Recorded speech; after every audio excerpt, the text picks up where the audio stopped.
アドミン広報の皆さんこんにちは。カレンゲームラボのカレンです。 CBT も無事終了し、あとはリリースを待つばかりとなっておりますが、スピード感のある連撃が売りのこのゲーム、連打するのがめんどくせえ、一撃でボスを粉砕したいといった特攻野郎 A チームのコングの皆様に朗報です。火力がバグっているシルバーアームのヌアタを紹介したいと思います。なかなか一撃粉砕は気持ちが良いです。それでは見ていきましょう。まず今回は CBT も終了しちゃっているので、本国版で検証したものを紹介します。ヌアタのスキル特性をお伝えしていくと、スキル1、レイン・オブ・ファイヤー・バレット。ロックされた方向に大量の弾丸を発射して周辺の敵を攻撃。攻撃力 672.8% のダメージを与え、長押しで最大2段階の威力を発揮し、それぞれ 20% のエネルギーを消費してダメージが増加。フルパワーで適用すると対象に火傷を付与し、13秒間3秒間隔で攻撃力の 83% のダメージを与えることが可能。これ結構一撃が強くて、さらにノックバックさせる効果もあるので、敵がまとまっているところに打ち込むと気持ちがいいです。続いてはスキル2、アーススクリームボム。ロックされたターゲットの下で爆発し、範囲内の敵を攻撃。攻撃力 673.8% の非属性ダメージを与える。長押しで3段階まで効果を上げることができ、1段階ごとに 25% のエネルギーを消費し、フルチャージすると3回爆発し、爆発範囲が広がっていく。全てヒットすることで合計 2021.5% の非属性ダメージを与えることが可能。続いてスキル3、フレイムブラスト。俗に言う火炎放射ですね。範囲内の敵に 609.4% の非属性ダメージを与えることができ、発動中は移動も可能。続いて奥義。敵をスカイルズで叩き、攻撃力の 748.7% の非属性ダメージを与え、チーム全体に硬直の効果を付与し、攻撃されても被弾状態にならない。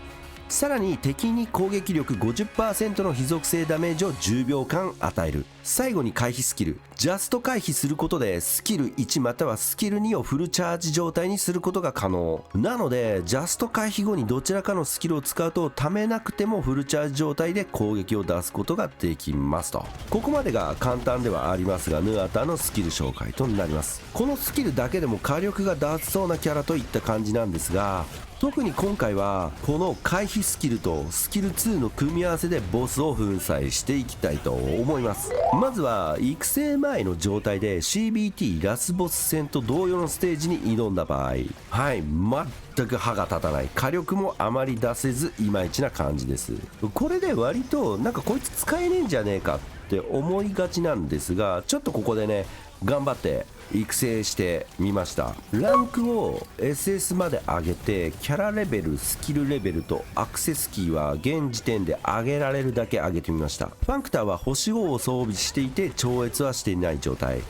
刻印はヌアタの特性を活かせるものを装備しています。特に非属性ダメージアップの刻印は優先的にレベルを上げつつ、ヌアタ専用の刻印化をしております。これかなり重要な要素です。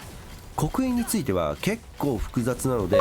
改めて動画でお伝えしたいと思います。そして時間があればもう少し刻印周りの調整ができたのですが、一旦今回はこの状態でボスに挑んでみたいと思います。それでは見てまいりましょう。それでは早速見ていきたいと思います。まず序盤連続して攻撃が来るんで、これをねうまく回避して隙ができる攻撃が来たら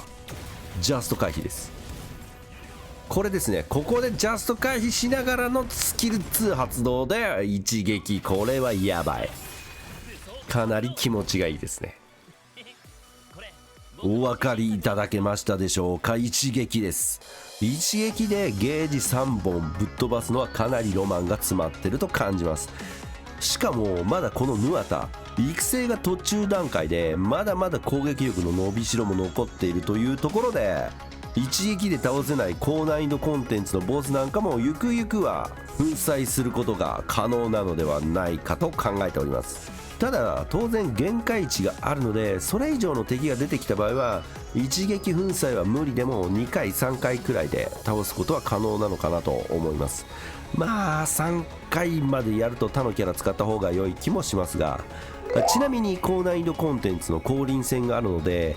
こちらで試したところこんな感じ。推奨レベルは50から69で、さらにその中に4段階難易度が設定されているイメージです。難易度はハード、ベリーハード、超絶、爆絶みたいなイメージ。今回はハード、ベリーハード、超絶までを試してみました。それではやっていきたいと思います。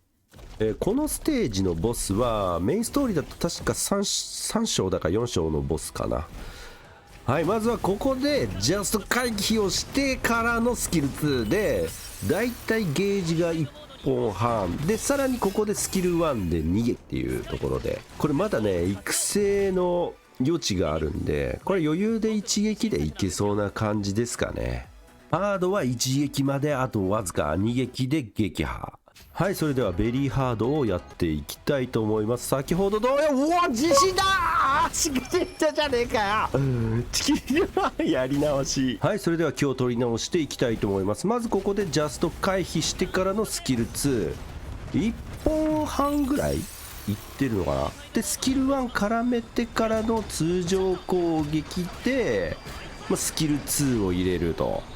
だいたい3回とちょっとみたいな感じですかね。完璧に育成したらかなり期待できるんじゃないですか。はい、それでは超絶やっていきたいと思います。いつも通りここで回避を入れ